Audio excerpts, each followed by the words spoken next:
Hello, good evening and welcome back to my channel blogger Pallavi Das. তো আজকে না হঠাৎ বিকেলবেলা মা একটা নতুন রকম রান্না তৈরি করছিল, তো ভাবলাম তোমাদের সাথে চলো শেয়ার করে নিই, মানে তোমাদেরকে দেখাই। আমি মনে হচ্ছে যত তোমরা এই রান্নাটা কোনোদিন করোনি, তো চলো তোমাদেরকে দেখাই। এইটা হচ্ছে কি ছোলা মটর না কি বলে, আমি নিজেও রান্নার অর্ধেক জিনিস জানি না সত্যি বলতে কি। তো এটাকে ভিজিয়ে রাখা হয়েছিল সকাল থেকে, আর এখন হচ্ছে বিকেল বাজে 5টার সময় রান্নাটা শুরু করা হচ্ছে। তার আগে এটাকে নুন দিয়ে ভালো করে সেদ্ধ করে নিল মা। সেদ্ধ করে নিয়ে ভালো করে দেখো কর্নফ্লাওয়ার মাখিয়ে দিচ্ছে। কর্নফ্লাওয়ার মাখিয়ে এটাকে তেলে একদম কড়া তেলে ভাজবে। তার আগে দেখেছো পনির কেটে নিয়েছে, আর সবজিও সব রকম কাটা হয়ে গেছে। তো তার আগে মা দেখো এটাকে কর্নফ্লাওয়ারটাকে দিয়েই ভাবছো যে এটা তেলে দিবে, তা না, এটা কিন্তু ভালো করে মাখবে, হাত দিয়ে মেখে তারপরে তেলের মধ্যে দিয়ে দেবে। তো দেখো এখানে আপাতত তেল গরম হয়ে গেছে, একেবারে চচ্চর করে ফুটছে। তার কারণ হচ্ছে কি এটা জলের মধ্যে তেলটা একটু দেওয়া হয়েছিল, যার জন্য এই চচ্চর করে ফুটছে। যারা রান্না করো তারা অবশ্যই জানো। তো মা এটাকে দিয়ে একটু নেড়ে দিয়েছিল, তো আমি ভাবলাম তোমাদের নাড়ার ভিডিওটা যখন দেখাই না, আমি একটু নেড়ে দেখিয়ে দিই তোমাদেরকে।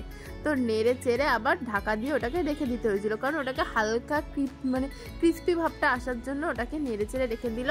তারপরে আবার দিয়ে দিল পনির। তবে পনিরটা কিন্তু যেরকমভাবে মা দিয়েছে ওরকমভাবে দিলে হবে না, এটাকে অ্যাকচুয়ালি পনিরটাকে ভেজে নেওয়ার দরকার ছিল। তো মা কী করেছে, আর কষ্ট করে ওগুলোকে তুলে আলাদা করে পনিরটাকে ভাজেনি, মাঝখানে মানে ফাঁকা মতো করে ওইখানটাই তেলের মধ্যে ভেজে নিয়েছে। আর তারপরে যে সবজিগুলো কেটে রাখা ছিল তোমাদেরকে দেখিয়েছিলাম, ওই সবজি কাটাগুলো দিয়ে আবার ভেজে নিল। আর এদিকে তৈরি হচ্ছে একটা ম্যারিনেট। সেটা হচ্ছে তোমার প্রথমে দিয়ে দিল কর্নফ্লাওয়ার 1 চামচ আর একটু সোয়া সস, আর ওটাকে দিয়ে ভালো করে ঘাটতে হবে, ঘেটে আর এর মধ্যে দিয়ে দেবে। কিন্তু তার আগে এই ভাজাটা তৈরি হোক ততক্ষণ। আর হ্যাঁ, কি কি সবজি দিয়েছে সেটাই তো তোমাদেরকে বলা হলো না। সবজির মধ্যে ছিল হচ্ছে ক্যাপসিকাম, ধনেপাতা, আর হচ্ছে তোমার টমেটো, আর হচ্ছে একটু গাজর। মানে এটা আসলে না, এটার নামই তো তোমাদেরকে অ্যাকচুয়ালি বলা হয়নি। এটার নাম হলো চিলি মটর ঘুগনি। ভালো না, এটা নতুনত্ব একটা, মানে চিলি চিকেন যেরকম হয় এরকম, এটা সেরকমই, মানে চিলি চিকেনে যা যা থাকে এখানে তাই সবজি দেওয়া হয়েছে, বুঝলে তো, তাই দিয়ে এটাকে তৈরি করা হচ্ছে। তো এবারে মা ভালো করে এটাকে ঘেটে নিয়েছে, ঘেটে নিয়ে আর এবারে এটাকে এর মধ্যে দিয়ে দেবে। কিন্তু শুধু এই জলটা দিয়েই কিন্তু এটা তৈরি হবে না, এইটাকে দিয়ে ভালো করে টানিয়ে নিতে হবে এটাকে। এই দেখো এর মধ্যে মা ভালো করে দিল, এবার এটাকে নাড়বে, নেড়ে আর রেখে দেবে, যাতে এর যে জলটা দিল না, এই জলটা কিন্তু টেনে নেবে এমনিতেও। তার কারণ হচ্ছে এর মধ্যে কর্নফ্লাওয়ার দেওয়া আছে, কর্নফ্লাওয়ার জানো থকথকে করে দেয়, আর আরামসে একটুখানি আঁচে দিলেই ওটাকে কিন্তু টেনে নেয়। তো এই রান্নার মাঝখানে দেখি পাঁচুদা হঠাৎ কি বলে বললো, তো তোমাদেরকে পাঁচুদাকে আগেই দেখেছি, তো চলো পাঁচুদা কি বলছে দেখি। পাঁচুদা কি বলছে, কার ইচ্ছা আছে? পাঁচু ভাইয়ের ইচ্ছা আছে বিয়ে করার? হ্যাঁ হ্যাঁ হ্যাঁ, ভালো উঠছে, তুমি বলো কি বলছো বলো। ও, কার ভাইয়ের ইচ্ছা আছে? কি করছে পালিয়ে গেল, তার মানে ইচ্ছা আছে না? ঠিক আছে।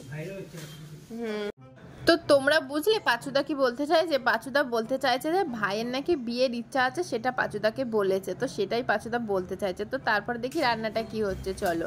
তো প্রথমে মা দিয়ে দিয়েছে, তারপরে হচ্ছে জল, আর তারপরে দেখো কি মা দিয়ে দেয়, এই যে এটা দিয়ে দিল মা হচ্ছে কাশ্মীরি গুঁড়ো লঙ্কা, আর এরপর একটু দিয়ে দেবে হচ্ছে নুন। তো কাশ্মীরি গুঁড়ো লঙ্কা দিয়ে দেখি প্যাকেট আর শেষ হচ্ছে না, একটু যেন ভিতরে রয়ে গেছে। তো মার লঙ্কা ঝেড়েই যাচ্ছে, আর আমি বললাম তাহলে দাঁড়াও আমি ভালো করে একটু নেড়ে দিই। তো নাড়তে নাড়তে ভাই দেখি হঠাৎ কোথা থেকে চিৎকার করছে, তো চলো দেখে আসি কোথা দিয়ে চিৎকার করছে।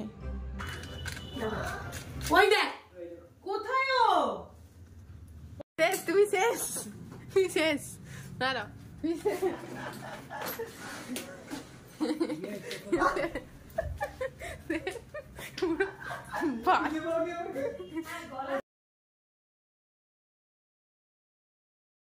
এই লাফানোটা দেখার পরে আমার অবস্থা কিছুটা এরকমই ছিল। তো চলো এবার কনসেন্ট্রেট করা যাক ফের রান্নায়। তো মা দেখলাম এসে আপাতত আবার মোটামুটি জল টল নুন টুন আবার দিয়ে দিয়েছে, আর এবার দিয়ে দিচ্ছিল চিনি। এটা দেখে খালি মনে হচ্ছিল কিচেন সে হাঁটি তো দুর্ঘটনা ঘটি। তো আমি আর কিছু ভিডিও করতে পারবো না, একবার যদি সরে যাচ্ছি। তো মা আবার সব দিয়ে দিচ্ছে। তো জল নুন আর চিনি দিয়ে দিয়েছে মা, দিয়ে এইবার এটাকে ভালো করে নিয়ে নেড়ে তারপরে আস্তে করে মানে ছোট্ট করে ফ্লেমে রেখে তারপর ওটাকে ঢেকে ওটাকে সেদ্ধ হতে দেবে। কিন্তু এটা আমরা নেড়ে সেদ্ধ হতে দেওয়ার আগেই দেখি একজন এসে গেছে, সেটা হচ্ছে আমার বরবর। আর বরবর সাথে করে নিয়ে এসছে আমার জন্য হচ্ছে মিষ্টি দই, যেটা আমার খেতে ইচ্ছা করছিল। আর এসেছে একটা বিয়ের কার্ড। তো আমি তার বিয়ে আগে থেকেই জানতাম, তার বলতে কি এটা একটা দাদা কাম ফ্রেন্ড সবই বলা যায়। তো এনাদের মানে দাদাটাও আমার ফ্রেন্ড হয়, যার সাথে বিয়ে হচ্ছে সেই দিদি ঠিক না, আমার থেকে ছোট বড় একই বয়সী হতে পারি আমরা। তো তাদের বিয়ে, তারা আমার ফ্রেন্ড কাম বোন, দাদা, দিদি যা বলা যায়। তো চলো আজকে কার্ডটা তোমাদেরকে খুলেও দেখাই। তো দেখে নাও, সাগরিকা ওয়েট সায়ন। তো কার্ডটা খুলে তোমাদেরকে তারপরে দেখাচ্ছি, চলো। আরে ভাই, বাহ সুন্দর হয়েছে। তো কার্ডটা খুলেই প্রথমে দেখলাম বেশ বড় বউয়ের মানে কলকা করে ছবি আঁকা, খুবই সুন্দর লাগছিল। আর ভিতরটাও দেখলাম খুবই সুন্দর হয়েছে কার্ডটা, সিরিয়াসলি। তো দেখলাম পুরো নাম টাম ঠিকানা ফিকানা দেখে নিলাম, কোথায় যেতে হবে কিভাবে যেতে হবে, কারণ বিয়ে বাড়ি বলে কথা, বুঝতেই পারছো। আর পরপর না এবারে বিয়ের পরে মানে বিয়ের পরে এত বিয়ে বাড়ি খাচ্ছি, মানে বিয়ে করার পরে কি এত বিয়ে বাড়ি খেতে হয় জানি না বাবা। বিয়ের আগে তো আমার মানে বছরে একটাও বিয়ে বাড়ি জুটতো না মনে হয়, আর এখন দেখছি বিয়ের পরে বিয়ে বিয়ে বিয়ে, বাপরে বাপ।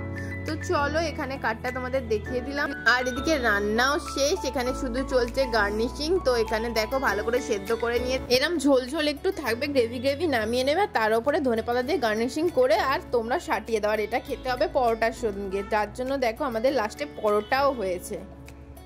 তো আজকে ব্লগ এখানেই শেষ করলাম। প্লিজ লাইক শেয়ার সাবস্ক্রাইব করতে একদম ভুলবে না।